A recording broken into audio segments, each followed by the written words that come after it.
guys, it's Jenny. And this is Alexa. And we're back after a very long hiatus with another edition of Checked Out. For 2019, we're going to do something a little bit different. We are picking a different genre every month, and we're going to encourage you to do the same to expand your reading horizons a little bit this year. And we're going to be joined by Northside staff members Brian. Hello, everyone. And April. Hi, everybody. And for January, we're going to be talking about thrillers. I want to have a sound effect of Michael Jackson, the opening of Thriller right there. Da-da. We'll get a copyright strike immediately. So, first things first, guys, I want to talk about what's the difference between a thriller and a mystery. Okay, well, the big difference is that all mysteries are mysteries. Some of them can be thrillers.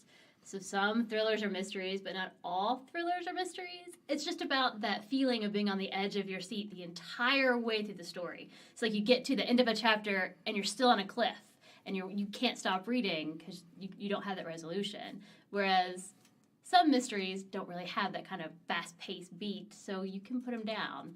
So thrillers are a little different. They're like the page turners. They are the page turners. The They're ones that you stay up till 3 in the Yeah. morning Right. because you have to finish. Well, there are cozy mysteries, but are there cozy thrillers?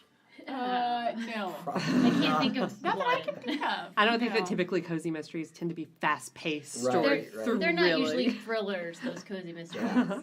And this is gonna be interesting. I'm sort of like the grandma of the group when it comes to stuff. I don't like to read stuff that's too scary or too violent. If there is a mystery that takes place like in a knitting shop and someone gets strangled with like a skein of yarn, that is my jam. So I had to dig deep on this one. So we're gonna talk about our picks. We've got fiction, we've got nonfiction, we've even got some videos, TV shows, and movies to talk about. So yeah, let's jump into it. All right, everybody's top fiction pick for thrillers, and maybe even more than one. What are your favorite thrillers to read? My favorite author is a thriller writer, it's Greg Iles. So like my very favorite one is called Blood Memory, and it is that fast-paced, you never know what's happening. It's this really dynamic character named Kat who has a crisis going on left to right. She has this crazy murder in her past where her dad died mysteriously, and it's just this constant, can't stop turning the page. So I love all of his things. That one is, though, my favorite book ever. Yeah, I think for me, where thrillers are concerned, I'd have to pick Douglas Preston and Lincoln Child series, the Pendergast series. Oh, I love those. Yeah. I think that the Pendergast series, they just hit on a fantastic character, a character who seems to have one foot in the real world and one foot in the supernatural, while never entirely taking that supernatural element so far that it feels like a supernatural. Well, some of them feel pretty supernatural. But it always gives you enough kind of evidence to be like, well, I mean, that could be real. Right, I'm willing right. to believe it. Yeah. Just a little. He's so just as a character, I think he's a fantastic sort of take on a Holmes or a Poirot, or he's just a thrillery step beyond those guys. I have a couple, and mine are kind of all over the place. One, if you are the one person on who has not read Gone Girl and you haven't seen the movie and it hasn't been spoiled for you, I strongly recommend Gone Girl. I feel like there are probably only about 2 people on the entire planet at this point who haven't either read the book or seen the movie. But if you are one of those 2 people, Brian, you haven't? Seriously? Wow. How do you work here? I stay somewhat ensconced within. But do you know the? So do you No, don't know the I don't. ending? I don't know the twist. Okay, And- then Wow. you need to read the book. Yeah. Yes. I know. I read it in about a day. Mhm. I gave my husband the side eye for like a week Yeah. after that. Like, Yeah. how well do I really know you? Mm-hmm. Well, Highly recommend. I will have you know that as in part of doing this challenge, I'm picking out four books for every month, and Gone Girl is on my list. Yeah, for January. good. That's the point of the challenge. Exactly. Yeah. Exactly right. My other favorite is Gone Baby Gone by Dennis Lehane, and I actually really love that movie as well. I thought the performances in it are really fantastic. Amy Ryan's in it, and she's really great as the mom.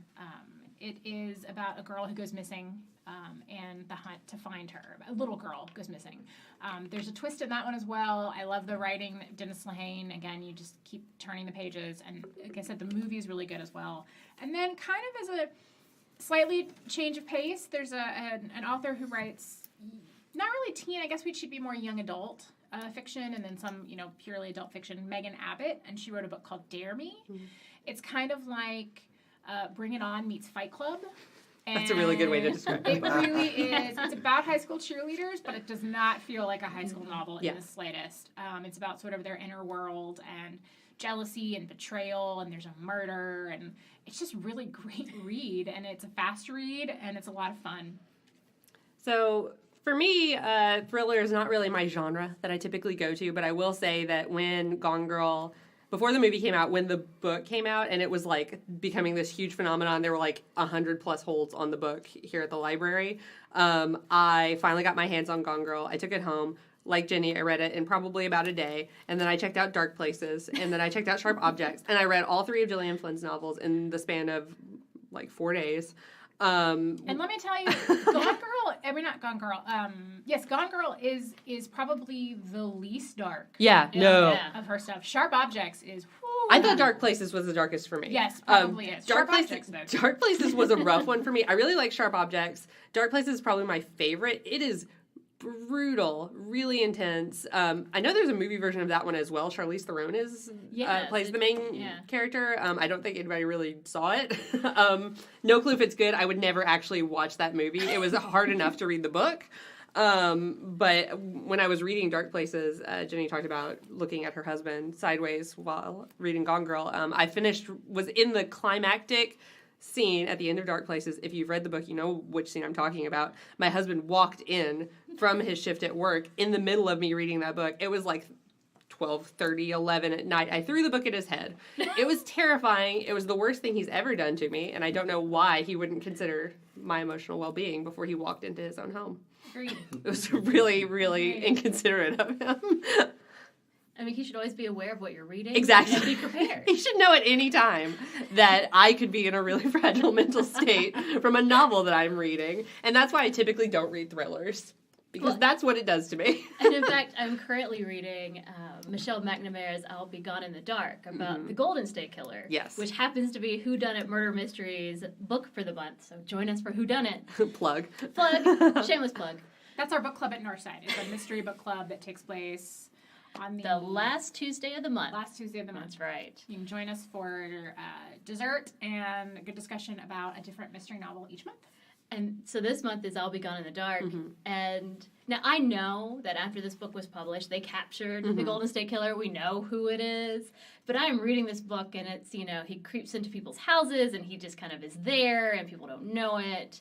And he'll flashlights into their eyes in the middle of the night to wake them up, and he just does things. Like, he takes jewelry or one earring just to be a jerk. And the fact that he's old and they caught him doesn't change the fact that it happened. And it's terrible. And, I read the book, and I go home, and I'm like, alarm is on. All my windows are locked. Yeah.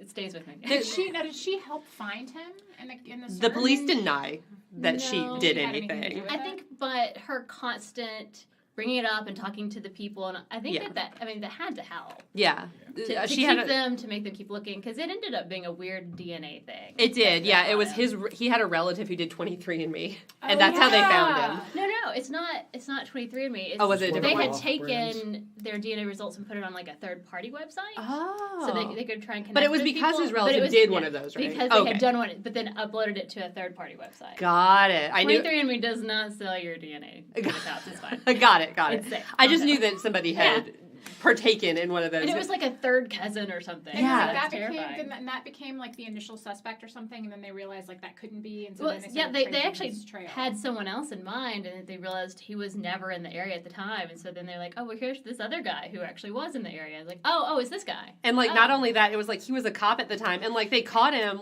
buying the most suspicious Home Depot purchase that has ever been purchased. It was dog repellent and ropes and the weirdest stuff and he was ever. just it's cool, I'm just gonna quit. It's no big deal. He and just quit. Just walked away. Yeah, no big deal. Crazy. And terrifying. Crazy book. There's kind of the overarching story, or to I'll Be Gone in the Dark is made a little more interesting, I think, by the author's story. I mean, Michelle McNamara passed away. tragically and young. In the midst of In the working midst, on the book. In the midst of working on the book. And, She was she was the wife of Canadian Patton Oswalt. Yeah. And he right. actually If the story's finished kind of it. ringing, if the story's kind of ringing a bell. And her work on it was so intense. She now I know you'll know this, April. So tell me if I'm wrong or fill the story in. Happily. But exactly, I don't know. You'll do that. But she did so much close research that she ended up finding a piece of jewelry. Was it? It the was cufflinks. right? That she tracked down a pair of cufflinks that had been stolen that had the initials RF. Right. And apparently there aren't that many guys' names that start with R in the time period in which this would have happened. Right. So she tracked it down to a pawn shop and overnighted them to her house for like $50. She's like, I have them. It's phenomenal, the I mean, work it's that just she put insane. into it. Right. So when you think about the intense amount of work that she put into it, and What kicked this off for her? Like, what sparked this quest to track this guy down?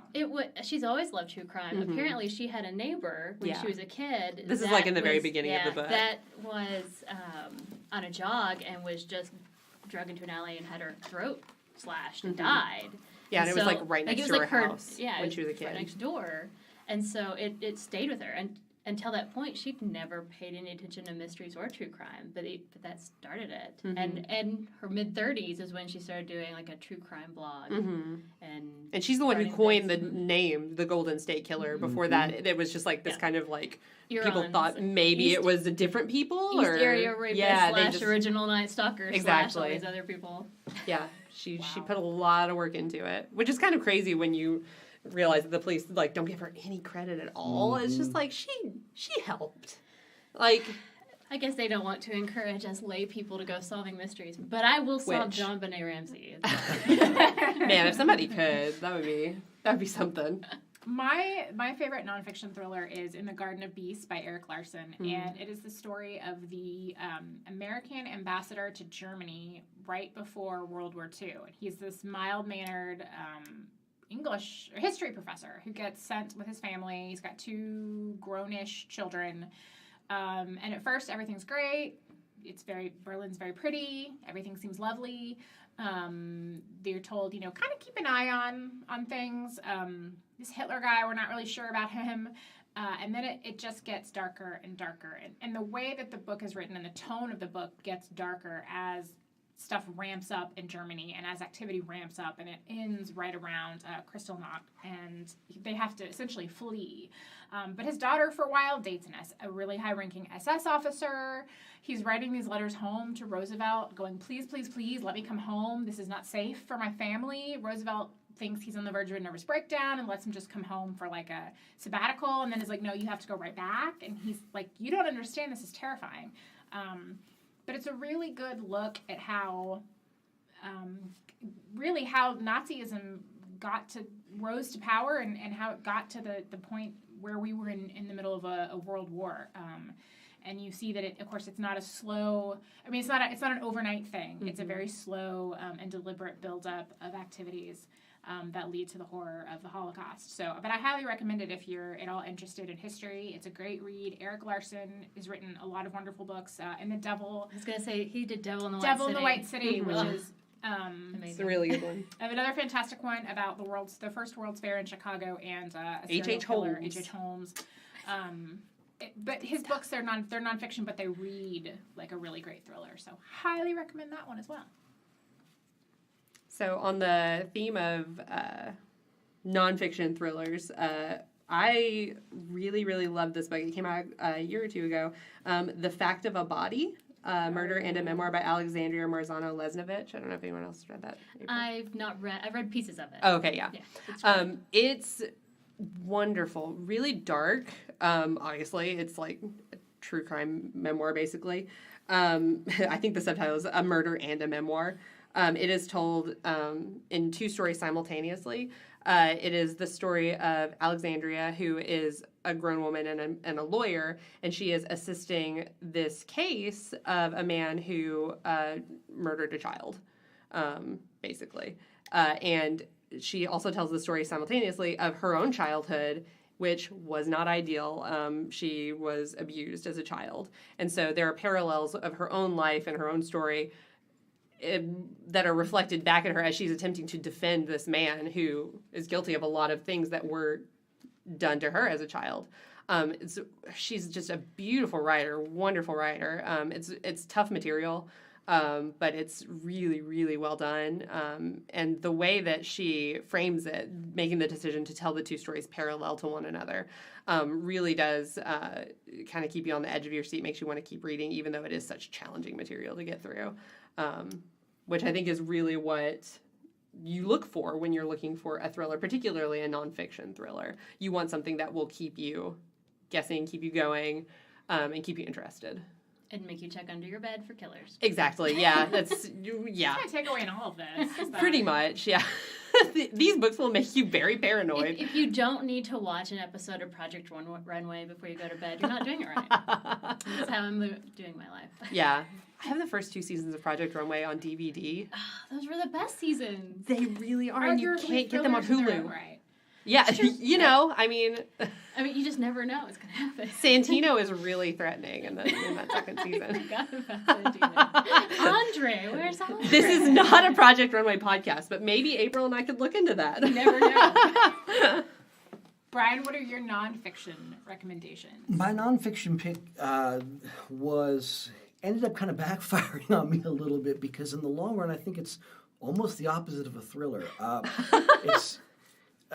It's the stories. Brian flunks the assignment. Yeah, exactly. The story's by Michael Finkel. It's called "Stranger in the Woods," and it's a true story of the individual they ended up calling the North Pond Hermit. He was a burglar and a hermit who lived out in rural Maine. For 27 years, he lived in the woods and hid himself away so well that no one found him in all that time. Mm-hmm. And he managed to scrape together his life by burglarizing all these homes around this lake. And so a good portion of the story has to do with the turmoil that he caused for all the people who lived there, who in some cases there were people who thought that their neighbors were the individual because no one could bring themselves to believe that someone was really had secreted themselves away like this. He ultimately became kind of a boogeyman to the folks there. And then when he was finally busted, when they finally caught him, they discovered that he'd created a tiny little 10 by 20 space out in the woods, and for 27 years he had lived there. If you can imagine this, they arrested him in 2013, and when the officer who was interviewing asked him, so how long have you been out here? And this is 2013. He said, when did Chernobyl happen? Mm-hmm. Well, that was 1987. You've Since been here then, a while. Right, exactly. It's a long time ago. According to him, in all that time, he'd existed out there, having never so much as lit a fire. Mm-hmm. He cooked food for himself. All of this was on stolen equipment, but he never lit a fire in all that time. Yeah. So, is it a thriller? I don't know. I was thrilled. It's a fascinating story. Right. It was really a fascinator. is. Yeah, yeah. And I mean, if you're going by our criteria that we have listed thus far, I would say that story does keep you on the edge of your seat, in that you're just like, you're so fascinated by how this guy did it. One of the most amazing things to me about it is that he was found, when they finally caught him, and they found him, he was wearing the same glasses that he'd had when he went missing. Yeah. And to me, as a glasses wearer, right. that is like the most insane part of it, kind of. I don't know how in 27 years he didn't do something to wreck those things. Yeah. That's crazy to me. Yeah, and once you get into those little details, one of the things about it is that they were never able to find him because he didn't leave any trail. It's amazing. Yeah. And they end up talking. The book ends up talking about that, how he had memorized the lay of the land so perfectly. He literally didn't leave a footprint. Yeah. It's mind blowing. And didn't he talk about, Brian and I spoke about this a little bit before we started recording the podcast. I've read the article version of this book, but the author of the article then went on to turn it into a full-length novel. But I believe he talked a little bit about how during the winter he would almost go into like a hibernation. Right. And that's how he credited himself able to survive Yeah, in he the didn't main. come out in the winter. Yeah. So when there was snow on the He would ground, he wouldn't come hibernate. out. I mean, It's- I'm not gonna lie, I support that. Snow on the ground. Sounds okay. you know, we he- stay home in he our did, beds. did not have Netflix. Yeah, it's true. That's where he loses me. Right, exactly. That's where he loses me. Good plan. Minus the burglary plus Netflix. I'm there too. Right, Totally. and that's another That's thing such a about beating. that's another thing about the burglary aspect is just like the unease Yeah. and the just terror that he fostered and all of the people like within like such a large Right. radius of where he was. I mean, he went into these people's homes. He made them feel unsafe, just in their own space, just because he didn't want to get caught, Yeah. basically, And- which is the most challenging part, I think, of it. And that ends up becoming kind of a strange element of the story, wherein some of the people who live there literally left him gift bags out on their porch. Like Well, yeah. at some point, they literally started leaving things out on the porch. Here, take this. Don't come Right, in my exactly. house. Because Look, they knew he was and taking you know food. what? April never- and I he- talked about this, right? Like, I buy good organic peanut butter. I don't want you taking my $6 jar of peanut Right, butter. you'll Now, give I them will the leave you Jif. some Jif Yeah. on the doorstep, some That's right. Kroger dollar special, and So- you can But I have will that. hunt you down Exactly. for my special nut butters. That's right.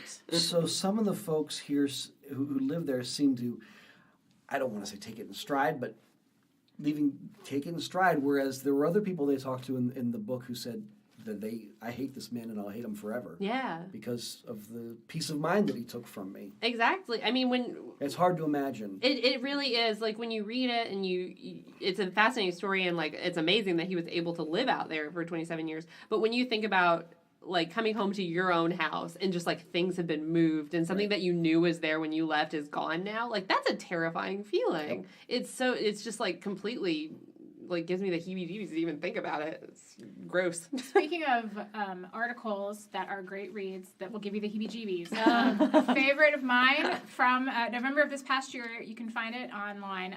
The Cut published it. It's just called The Watcher. It's about a family that yeah. bought what they thought was their dream house in New Jersey, and soon after they buy the house, they start getting these really creepy letters from someone that just calls themselves The Watcher. Can I tell you the thing I hated the most about this article? There's no closure. No, they No. never found the guy. Spoiler now. But they never know. You think like, well, you just ignore it, or it's just some crazy crackpot neighbor. But they start talking about like their children and when will you feed me the blood of your children? It's And disturbing. it gets so dark and Yeah. stuff that the Watcher they start trying to figure out like where this person could be that they could see all of this and. Yeah, it drove the husband kind of crazy. Yeah, it drove the whole family kind of nuts, and they Yeah. ended up. I mean, they don't live there. The house is being sold. They Yeah. could never really move in because of this threatening letters. And, Which makes me wonder if it's really someone who just wanted that real estate for cheap. It's like, oh, I know how to get this house. a real estate agent. Terrify everyone to move out, and then it's rock bottom price. Yeah. There you go. And it was really fascinating. Like, It they is went so terrifying. far as to attempt to talk to the housing association to get it raised, to just, like, get rid of the property completely and then split it into two separate lots. But, like, one lot would have been slightly smaller than is technically allowed. And so they weren't allowed to do that. And it's like all of these crazy, just, like, reasons why, no, you own this house now and you just have to deal with the psychopath that Yeah. came with it. Sorry. That wants the blood of your children. Yeah, great. It's totally fine. Not your Awesome. problem. And then they sued the original owners because the original owners had received a letter right before they left. And they were like, whatever, crazy person. Just threw it away and didn't tell the new owners about it. Yeah, that is a great really, story. really good article. Horrible ending. I know. I definitely Don't like want that to know there's who it was. Yeah. I like the theory that it's like a competitive real estate agent who's Yeah. like, how can I get this listing? But yeah, it is a really fascinating look at and how the neighborhood sort of eventually like turns on the family. Yeah. even. And you think, well, if I were in their shoes, I'd do the exact same thing. I'd flee in the night. I mean, it's terrifying. Put in a plug real quick for longform.org. Does anyone go to that website? No. It's literally a website that just compiles long form articles, which is where I read most of my articles, like The Stranger in the Woods, or The Watcher. Longform.org just compiles them all in one, and it's like regularly updated with like just a bunch of different genres. So if you are looking for some thrilling articles like The Watcher, that's a really, really good place to find stuff. It's just compiled from all different sources, New York Times, and different articles and stuff from across the internet. Cool. Yeah. Well, as we get into the dark days of winter, the library, of course, is more than books. We do have movies and TV shows. So we're going to go around and talk about our favorite picks there. My favorite TV show right now that falls in the thriller category, I don't believe the library owns a copy yet, but it is on Netflix. So, steal your mom's password or whatever. And it is Bodyguard. And it was a BBC drama. It's about a guy who's had been a soldier and is now a police officer, and he's coming back from a trip with his children, and he foils a terrorist plot to bomb a train in England. And after that, he is assigned as the bodyguard to the Home Secretary, which is, there's no direct translation for what a Home Secretary is in the U.S. cabinet, but it's sort of like the Department of the Interior meets Secretary of State or Homeland Security. It's kind of a weird position there, but it's someone very high up in the cabinet and has aspirations to be prime minister, and he has to protect this woman, and it's about it is very much a thriller. It's about terrorism in modern times and in the city. It's also not too gory, which is always kind of there are definitely some moments where there's some intense action and there's some shootouts, but it's not over the top. That's always my issue with thrillers sometimes, is that they can get really gory in some aspects if it's a big chase scene.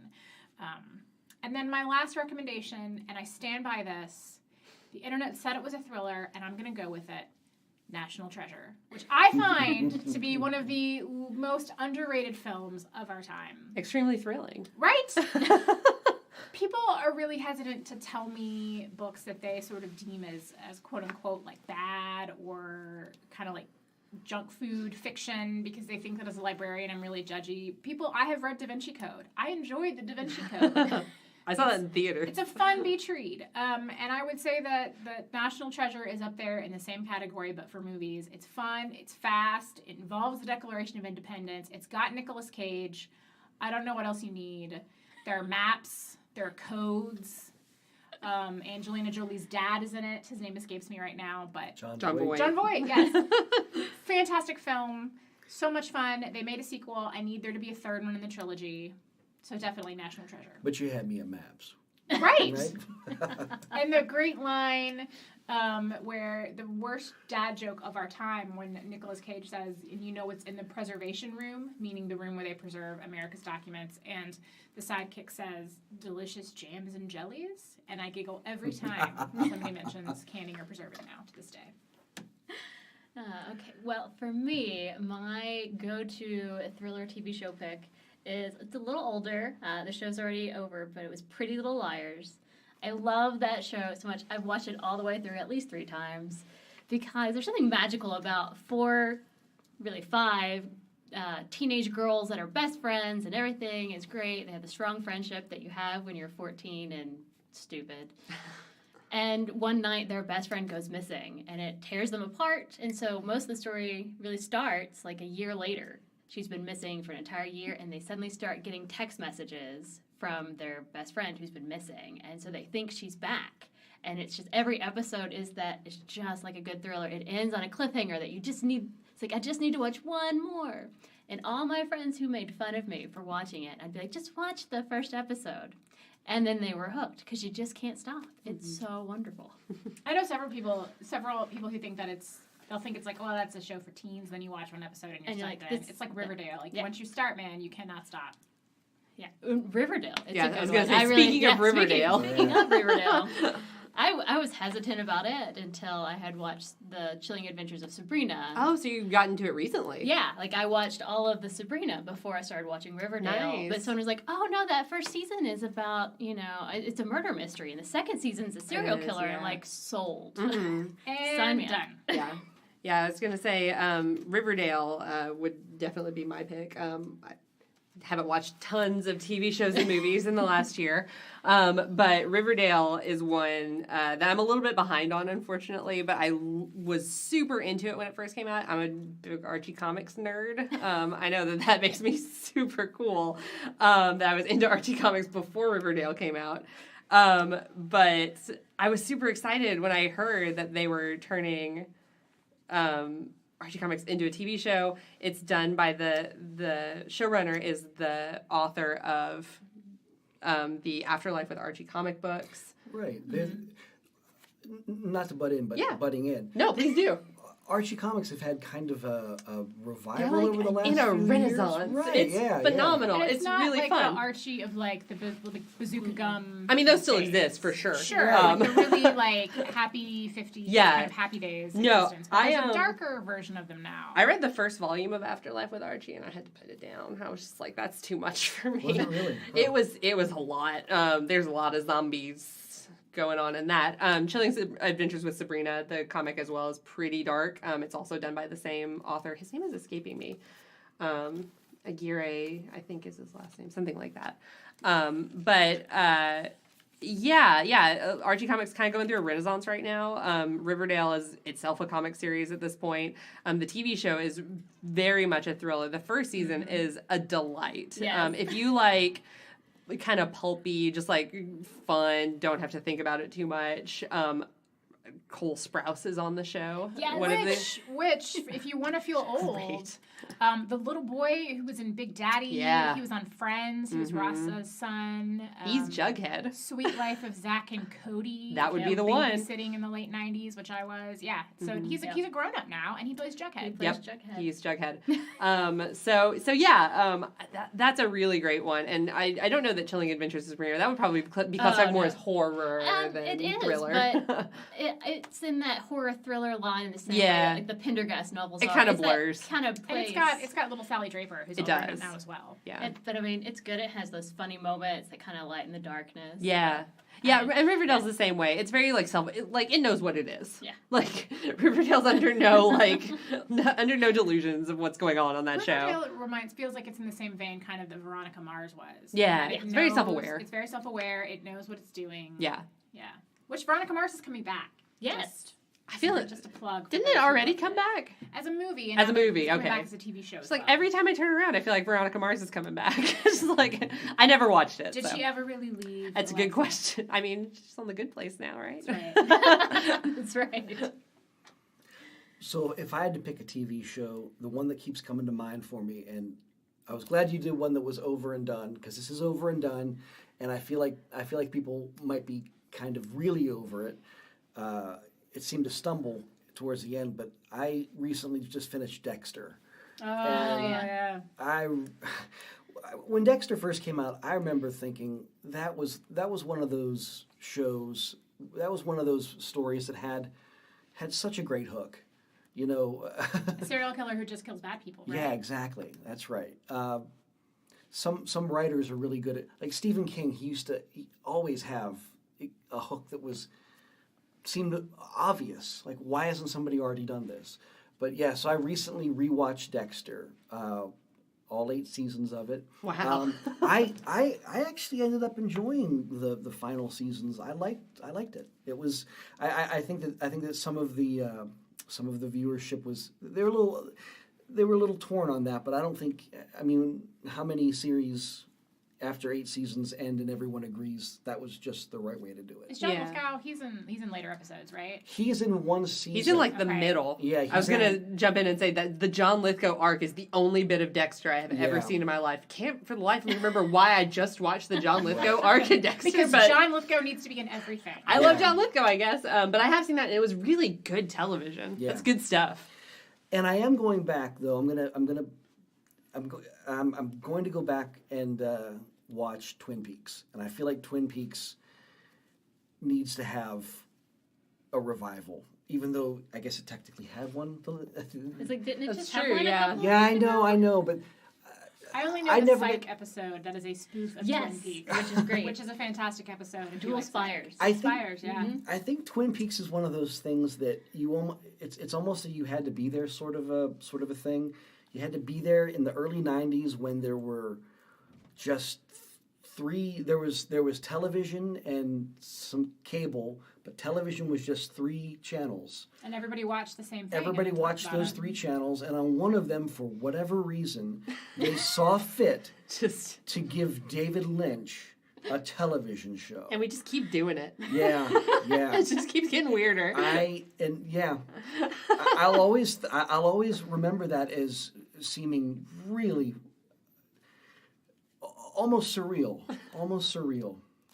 So I have watched the first 2 seasons, and I have sat out on the I guess it's the 3rd season, right? I think so. Yeah. The Netflix season. Mm-hmm. So I'm going to go back and rewatch the originals so that I can take in that 3rd season. Nice.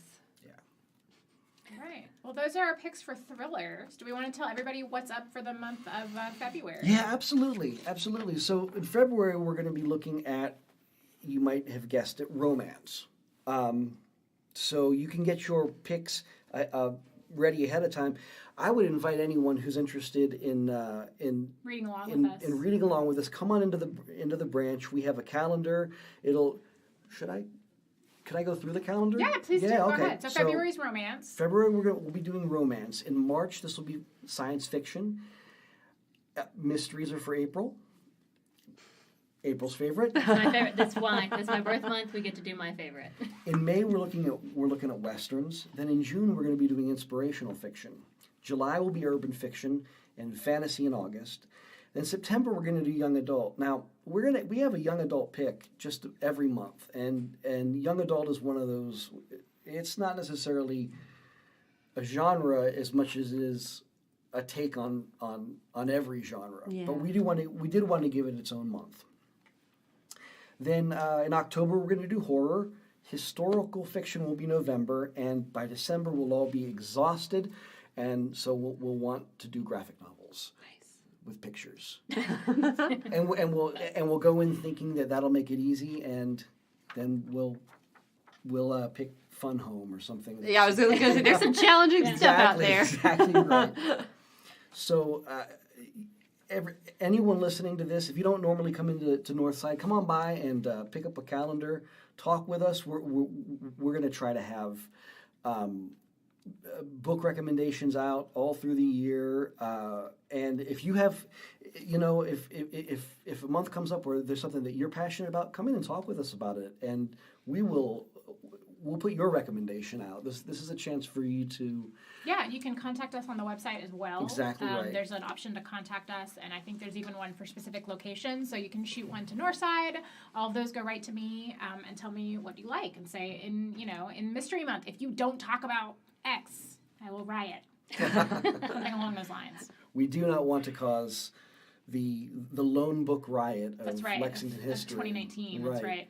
Or if there's just something that you're really passionate about and you think that one of us should read and talk about. Absolutely. Like, yeah, we would love some new recommendations. Like I said, thrillers are not my typical genre that I read in. And there's a lot of stuff on here that I don't typically stray into. So Well, and that's kind of the point is, for me, I mostly read thrillers or mysteries. Yeah. But it's amazing, as I've started doing this, how many things have elements of mysteries that I like, Yeah. but are in a science fiction setting or a romance setting. So I'm sampling the waters. yeah, absolutely. It's a chance to try something new. And we're not just putting out staff picks. We're gonna be looking, if you come in and if you've read something and you're really passionate about it, we'll give you a bookmark. You fill out the bookmark. You put a blurb on there, and you give a recommendation to another reader. This is really about sharing the stories that we're passionate about with the rest of the community. Mm-hmm. Absolutely.